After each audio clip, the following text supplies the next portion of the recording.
nama saya Totop dari jurusan Fisika. Oke, sebelumnya tadi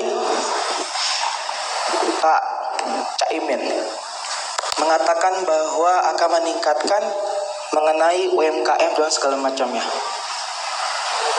Menurut saya, Pak Anies sendiri saja waktu jadi Gubernur DKI Jakarta mempunyai program yang namanya OKOC. Dan saya rasa program tersebut gagal dalam fungsi dari OKOC tersebut, menciptakan 200 lapangan kerja. Faktanya bagaimana? Kalau memang Pak Caimin sendiri ingin meningkatkan bagaimana lapangan kerja tersebut. Dan yang kedua yang saya mau kritisi tadi, bahwa dikatakan ingin mengurangi hutang-hutang negara. Bahwa PKB tersebut mengatakan bahwa BBM akan digratiskan. Walaupun Pak Emin mengklarifikasi hal tersebut seperti apa. Menurut saya yang penting itu bukan berdasarkan katanya, tapi faktanya. Bahwa yang penting itu banyak sebenarnya saya lihat, baik itu Capres 1, Capres 2, Capres 3 mempunyai visi misi yang sama. Sama-sama ingin begini, sama-sama ingin begitu. Semuanya sama, bahkan sebelum-sebelumnya Capres semua sama. Saya ingin melihat bagaimana pasangan satu ataupun Pak Imin itu sendiri mempunyai pemikiran yang berbeda dari sebelum-sebelumnya. Baik itu mengenai yang disampaikan tadi mengenai program lapangan kerja. Faktanya Pak Anies sendiri mempunyai program gagal.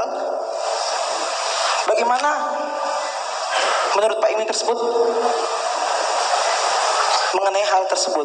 Apa langkah konkretnya?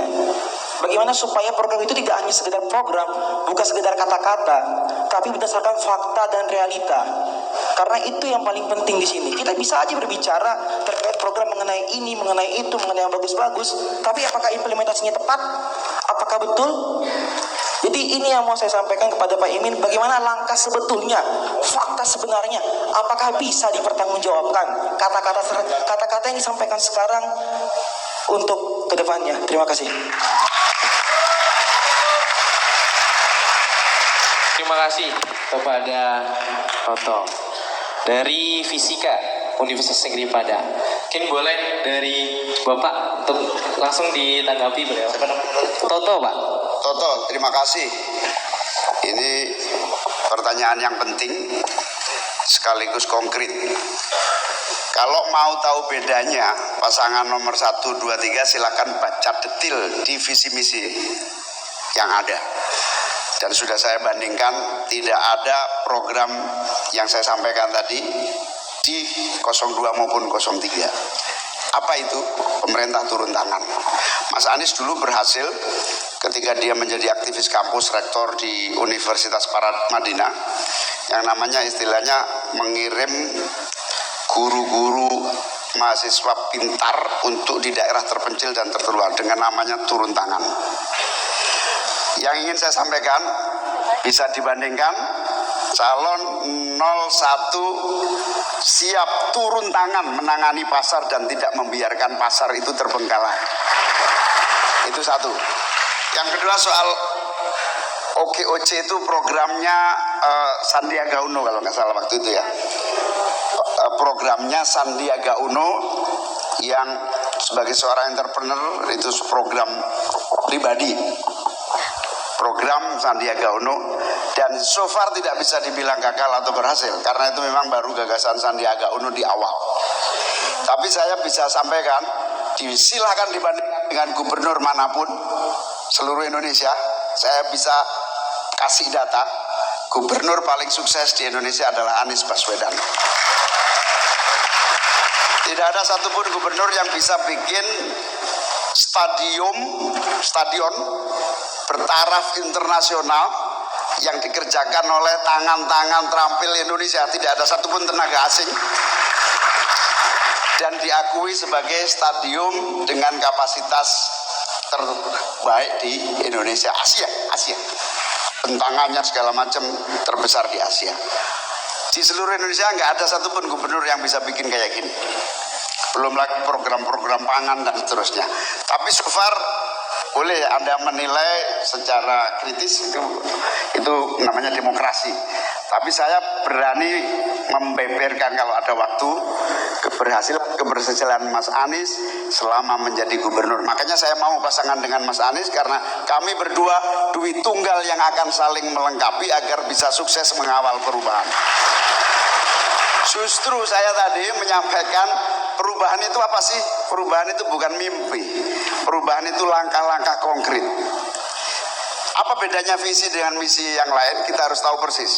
Bedanya lebih konkret. Misalnya, kalau kamu bilang cari kerjaan susah, jadilah pengusaha.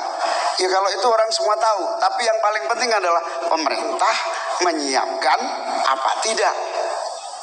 Pemerintah memberikan fasilitas bagi pengusaha dari nol untuk bisa tumbuh dan berkembang apa enggak. Nyatanya 20 tahun terakhir ini sulit berkembang karena tidak ada yang turun tangan dari pemerintah. Saatnya perubahan itu yang dimaksud adalah saatnya pemerintah ambil alih masalah sekaligus menyiapkan tadi. Kalau ditanya yang konkret, ini konkret asal proposal bisnisnya, terutama yang memulai dari nol, visible, layak, dinilai ada tim, layak, maka modal 10 juta ke bawah tanpa agunan dan tanpa bunga. Belum ada ini calon lain yang menyiapkan itu. Belum ada pemerintahan 20 tahun terakhir menyiapkan itu. UMKM terutama kaum muda yang akan bisnis, silahkan, kita sudah siapkan dan sudah hitung APBN-nya cukup untuk, apalagi kalau disupport oleh BUMN kita, untuk melahirkan pengusaha muda baru tanpa bunga dan tanpa agunan. Syaratnya sederhana, hanya visible, dikaji, diuji oleh tim pemerintah. Insya Allah dalam waktu singkat akan lahir pengusaha-pengusaha baru. Jadi bukan ngomong kosong, tapi konkret yang akan bisa kita lakukan.